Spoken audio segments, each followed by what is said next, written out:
ఇలాగా ఇది మూత ఉన్నది, ఇదేమో భాగం కట్ చేసుకుంటే ఇది అందులో ఈ పైపుని పెట్టి నీళ్లు వేడెక్కిన తర్వాత ఆవిరి వస్తుంది కదా, ఇలా చూస్తే ఆవిరి వస్తుంది, ఇది వస్తుంది. ఈ ఆవిరి మీద ఈ పైపుని పెడితే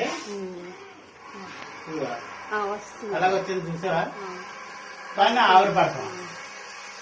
అది హీట్ అయ్యే కొద్దీ ఆవిరి ఎక్కువ వస్తుంటది.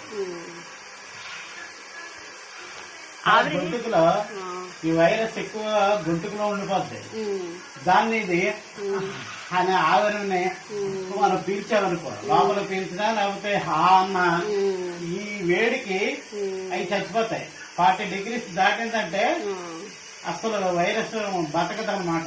ఇది ఎన్ని డిగ్రీస్ ఉంటుంది బాబా? ఇది సుమారుగా ఒక 100 degrees వరకు వస్తుంది. 100 degrees ఉంటుంది దాని బాయిలింగ్ టెంపరేచర్ 100 అన్నమాట.